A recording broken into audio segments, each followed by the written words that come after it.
يعني الحسين، وآتاني بتوبة من تربة حمراء.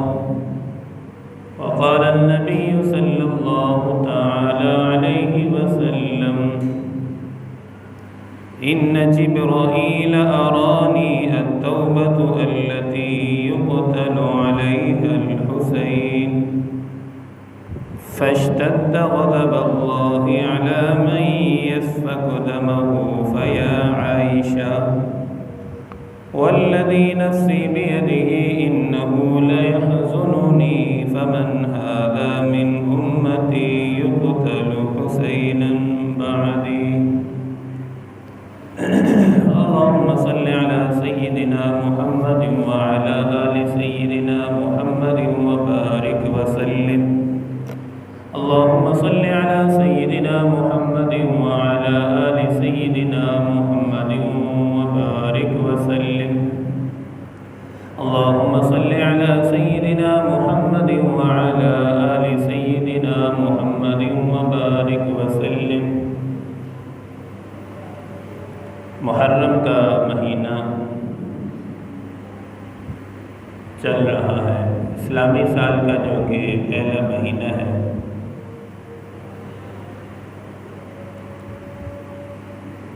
10 محرم کو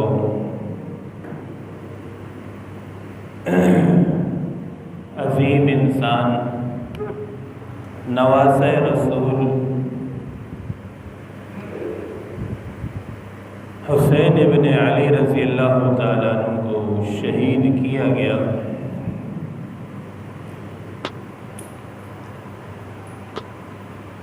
حضرت حسین رضی اللہ تعالیٰ عنہ کی سیرت کا ایک پہلو یہ بھی ہے کہ خلفائے راشدین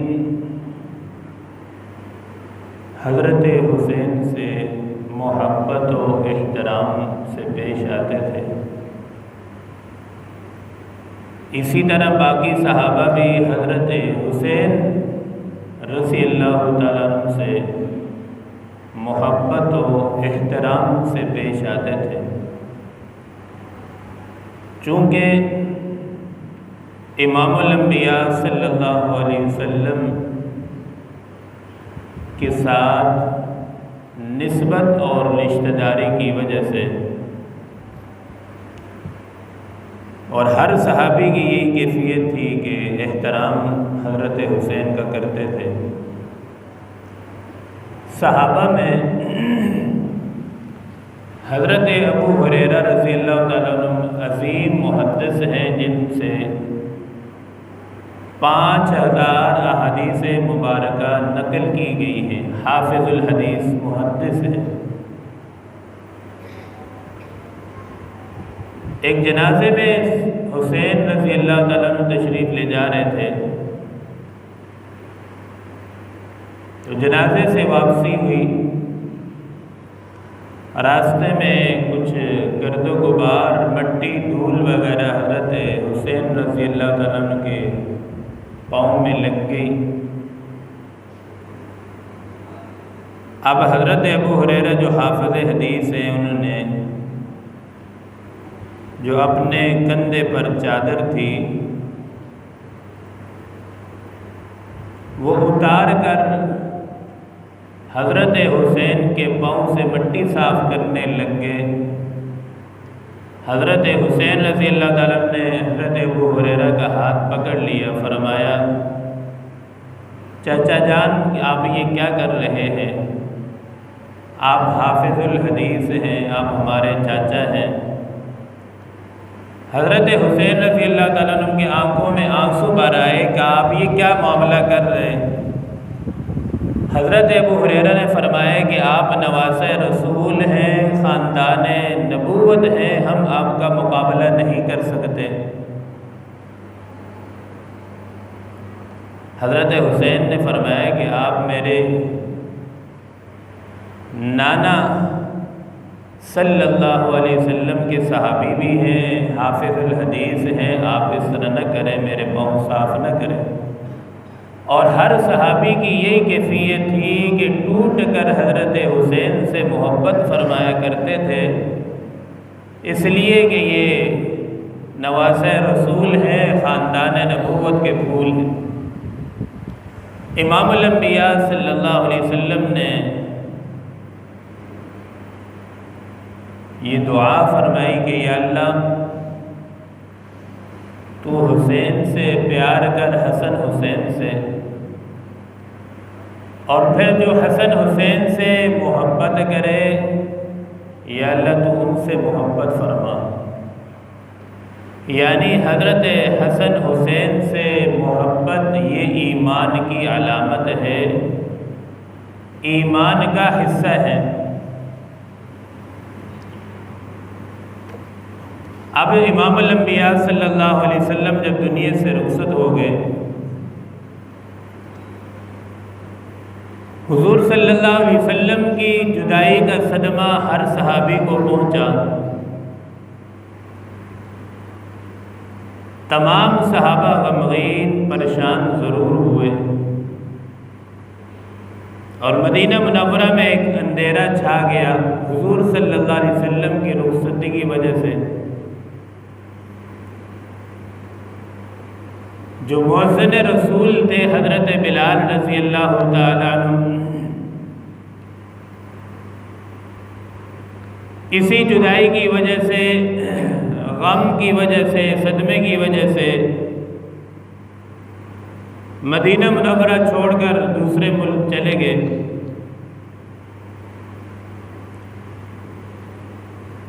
رات کا وقت ہے، سوتے ہیں، خواب میں امام الانبیاء صلی اللہ علیہ وسلم کی زیارت ہوتی ہے۔ حضور فرماتے ہیں بلال کیا ہو گیا آپ کو، یہ کیسی یاری ہے میرے ساتھ کہ میں جب مدینہ منورہ میں تھا، مکہ کی گلیاں ہیں، مکہ کی گلیوں میں آپ کو تپتی ہوئی ریت پر گھسیٹا جاتا تھا، مارا جاتا تھا، مکہ کے گرم پہاڑوں پر آپ کو گھسیٹ کر مار دیا جاتا تھا، اتنا زخمی کر دیا جاتا تھا، پھر بھی آپ نے مدینہ نہیں چھوڑا، اور اب میرے دنیا سے جانے کے بعد آپ نے مدینہ منورہ چھوڑ دیا، یہ کیسی یاری ہے۔ جیسے یہ خواب ختم ہوا، حضرت بلال کی آنکھ کھلی تو چیخ نکل گئی، فوراً راتوں رات اٹھے، سفر شروع کیا۔ تہجد کا وقت تھا کہ مسجد نبوی میں حضرت بلال رضی اللہ تعالیٰ عنہ پہنچ گئے، دیکھا کہ حضرت حسن حسین دونوں تہجد کی نماز ادا کر رہے ہیں۔ جیسے حضرت حسن حسین کی نظر پڑی، فوراً آواز لگائی کہ ہمارے چاچا حضرت بلال آ گئے۔ اب جب بلال رضی اللہ تعالیٰ عنہ تشریف لے آئے، حضرت حسین اور حضرت حسن نے فرمایا کہ ہم نے اذان سننی ہے جو آپ ہمارے نانا کے سامنے اذان دیا کرتے تھے، چونکہ حضرت بلال مؤذن رسول ہیں۔ اب فرمائش ایسی تھی اور ہستیاں بھی ایسی تھی جن کے سامنے حضرت بلال انکار بھی نہیں کر سکتے تھے، چونکہ اذان وہ اس لیے نہیں دیتے تھے کہ جب میں اذان دوں گا تو پہلے جب میں اذان دیتا تھا تو سامنے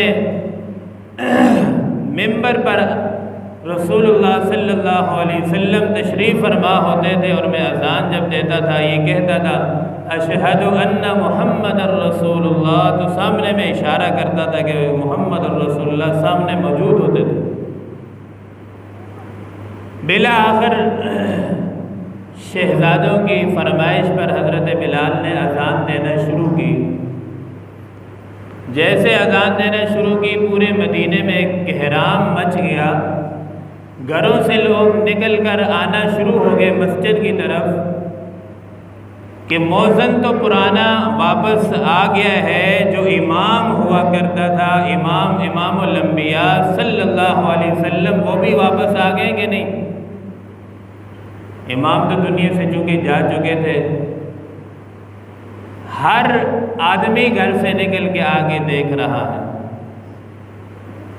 حضرت بلال نے اذان شروع کی، اللہ اکبر اشہد ان لا الہ الا اللہ اشہد ان لا الہ الا اللہ۔ جب یہاں تک پہنچے اشہد ان محمد رسول اللہ، بے ہوش ہو کر گر پڑے، صدمہ برداشت نہ کر سکے حضور صلی اللہ علیہ وسلم کی جدائی کا، چونکہ ان کو آپ صلی اللہ علیہ وسلم کی یاد آ گئی کہ جب میں پہلے اذان دیتا تھا سامنے رسول اللہ صلی اللہ علیہ وسلم موجود ہوتے تھے، آج اذان تو میں دے رہا ہوں، اذان بھی وہی ہے، مسجد بھی وہی ہے، ممبر بھی وہی ہے، لیکن وہ ہستی امام الانبیاء صلی اللہ علیہ وسلم سامنے موجود نہیں۔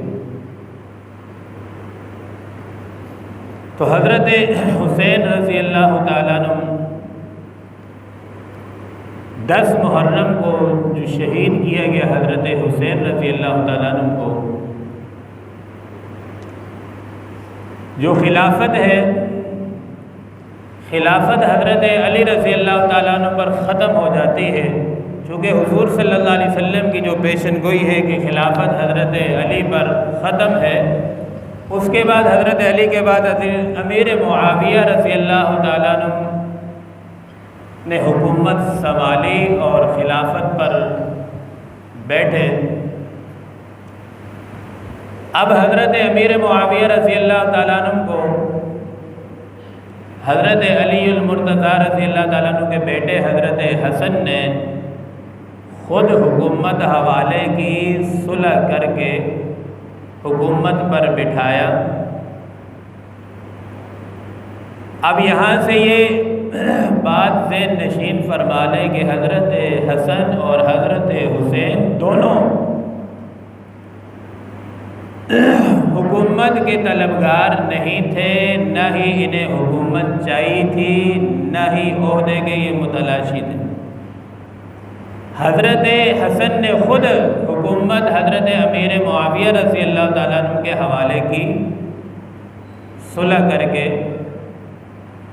اب حضرت حسن اور حسین دونوں نواسے رسول ہیں، دونوں کے شب و روز جو ہے دن رات عبادت میں گزرتے تھے۔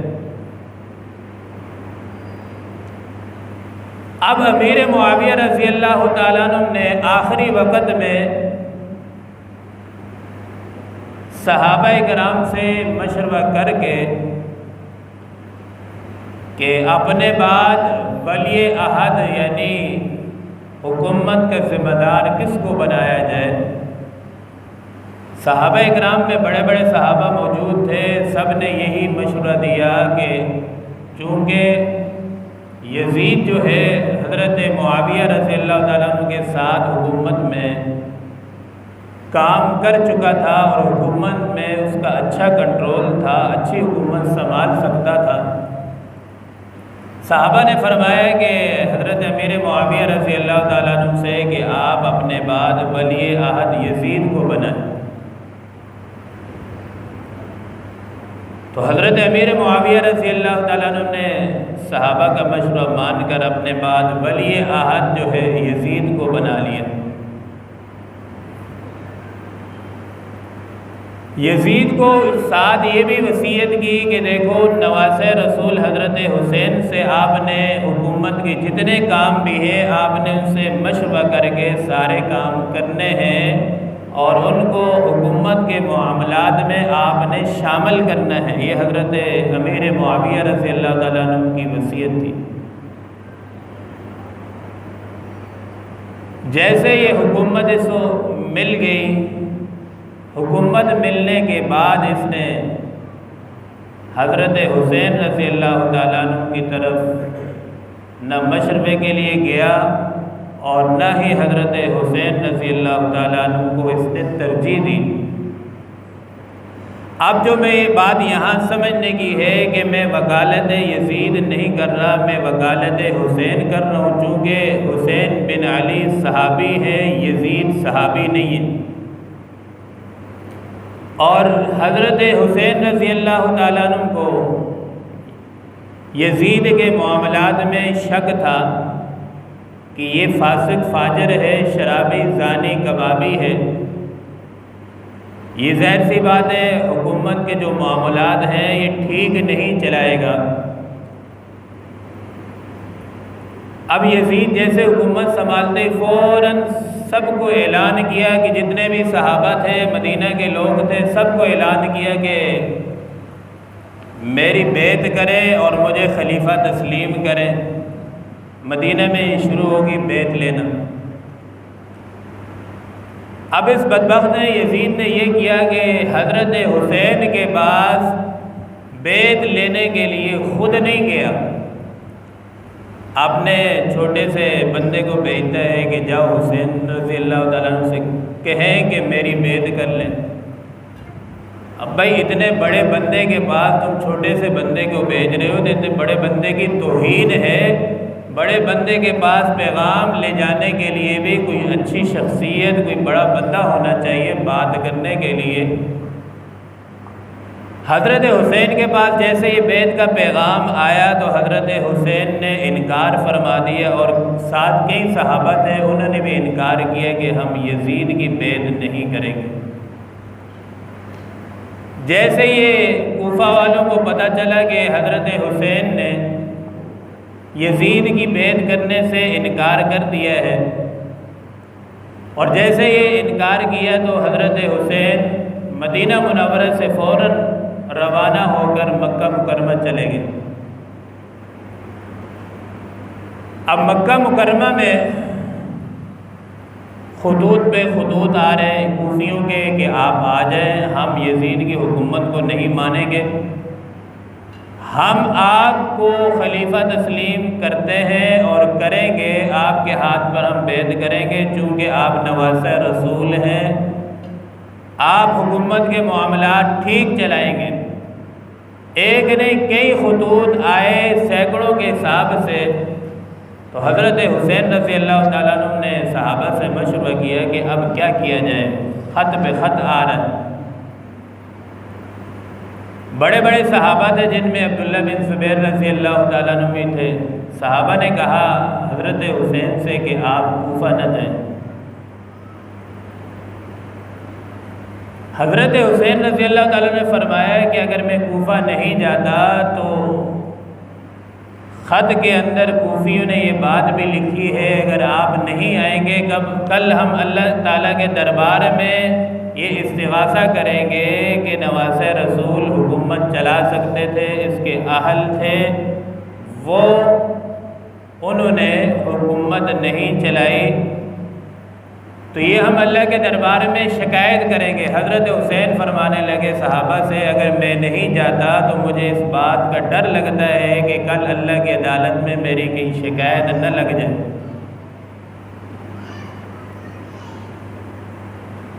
تو حضرت حسین رضی اللہ تعالیٰ عنہ نے اب کوفہ جانے سے پہلے مسلم بن عقیل رضی اللہ تعالیٰ عنہ کو بھیجا کہ جاؤ کوفہ کے حالات معلوم کر کے آؤ، کیا حالات ہیں وہاں۔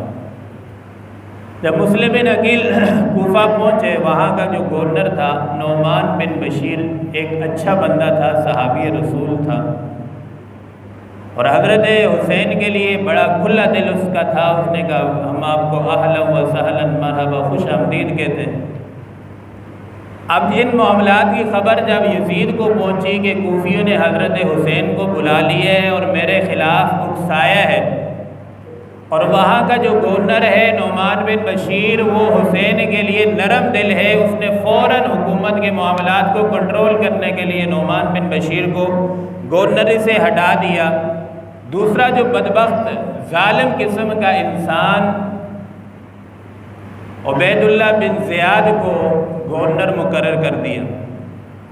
اب اگر کوفی سچے ہوتے حضرت حسین کے ساتھ جیسے عبید اللہ بن زیاد گورنر بن کے آیا لوگوں نے کوئی اس کا انتقام نہیں لیا۔ اگر سچے ہوتے تو عبید اللہ بن زیاد کی بوٹی بوٹی کر دیتے، لیکن وہ آ کر اس نے آرام سے کوفہ کی گورنری سنبھال لی۔ تو مسلم بن عقیل جیسے ہی کوفہ میں داخل ہوئے، کچھ لوگوں نے بیعت کی اور کہا ہم حضرت حسین کے ہاتھ پر بھی بیعت کریں گے، لیکن بعد میں یزید نے جب پیسہ چلایا تو سارے لوگ جو ہے کوفی عبید اللہ بن زیاد کے ساتھ ہو گئے۔ اب عبید اللہ جو بن زیاد گورنر تھا، بڑا ظالم قسم کا انسان تھا، اس نے مسلم بن عقیل رضی اللہ تعالیٰ عنہ کو گرفتار کروا کے شہید کروا دی، اور پھر لاش کو جو ہے نا چھت پر کئی دن تک رکھا رہا انتقام لینے کے لیے۔ اب جو مسلم بن عقیل کے بیٹے تھے وہ مکہ میں تھے اور حضرت حسین سے کہنے لگے کہ دیکھو ہمارے ابا کو شہید کر دیا گیا ہے۔ حضور صلی اللہ علیہ وسلم نے جب حضرت عثمان کی خبر ملی تھی تو انتقام لینے کے لیے 1400 صحابہ کو تیار کر کے خود بھی چلے تھے۔ حضرت حسین نے فرمایا مسلم بن عقیل کے بیٹے سے کہ بالکل انتقام لینے کے لیے ہم بھی جائیں گے اور سب سے آگے میں خود جاؤں گا۔ تو وہاں سے جب حضرت حسین کوفہ کے لیے روانہ ہوئے، اپنے بیوی بچوں کو سب کو ساتھ لے کر، جنگ کے ارادے سے نہیں چلے، حکومت لینے کے ارادے سے نہیں چلے، کیونکہ میں نے شروع میں عرض کیا جو یہ کہتا ہے کہ حکومت کے طلبگار تھے کروڑوں مرتبہ اس پر لعنت ہو، جھوٹ بولتا ہے۔ حضرت حسین حکومت کے طلبگار نہیں تھے، حکومت تو خود حضرت حسن نے حضرت امیر معاویہ کے حوالے کی تھی۔ اب جب کوفہ میں پہنچ کے تو سارے مخالف ہیں اور سارے جو ہے یزید کے ساتھی ہیں، عبید اللہ بن زیاد گورنر ہے، دوسرے تیسرے سارے۔ اب جو معاملات خراب کرنے والے وہ آگے گورنر ہے عبید اللہ بن زیاد۔ حضرت حسین نے 3 شرائط رکھی کہ مجھے، پہلی شرط یہ رکھی کہ ٹھیک ہے ہم مسلمانوں سے مقابلہ نہیں کرنا چاہتے، ہم کوفہ میں آ چکے ہیں، جس مقصد کے لیے آئے تھے وہ مقصد حکومت نہیں تھی، اللہ کی رضا تھی۔ تو اب پہلی شرط یہ رکھی کہ مجھے واپس سلامتی کے ساتھ مدینہ منورہ واپس جانے دیا جائے۔ اب یہ ساری بات چیت گورنر کے ساتھ چل رہی، یزید کے ساتھ براہ راست نہیں۔ دوسری شرط یہ رکھی ٹھیک ہے مجھے واپس نہیں جانے دیتے، مجھے کسی اسلامی سرحد پر بھیج دو تاکہ میں کافروں سے لڑتے لڑتے اللہ کے راستے میں شہید ہو جاؤں۔ یہ شرط بھی تسلیم نہیں کی حکومت نے۔ تیسری شرط یہ رکھی کہ ایسا کرو کہ مجھے ڈائریکٹ یزید سے ملنے دو، اس طرف یزید صحابی کا بیٹا ہے، اس طرف نواسہ رسول ہے، ظاہر سی بات ہے ملاقات ہو جاتی تو معاملہ بن جاتا، شہادت تک نوبت نہ آتی۔ لیکن عبید اللہ بن زیاد بدبخت نے کہا اگر یہ یزید سے مل جاتا ہے تو پھر تو ہمارا سر قلم ہو جائے گا، ہماری خیر نہیں ہوگی۔ اس میں ان کی کابینہ میں ایک بدبخت شمر تھا، اس نے یہ مشورہ دیا گورنر کو کہ آپ ایسا کریں جتنے یہ آئے ہیں یہ ہماری حکومت لینے آئے ہیں، ہمارے مقابلے میں آئے ہیں، ان سب کا سر قلم کر دیا جائے۔ شمر بدبخت کی بات کو، مشورے کو مانا گیا اور یہی ہوا کہ جتنے حضرت حسین کے ساتھ جتنے صحابی تھے، جتنے خاندان والے تھے، سب کو شہید کر دیا گیا۔ اور جب یہ شہید کر کے حضرت حسین رضی اللہ تعالیٰ عنہ کے سر کو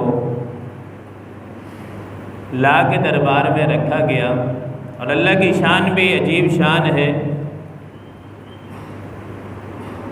گورنر جو تھا اس بدبخت نے حضرت حسین کے ہونٹوں پر چھڑی ماری۔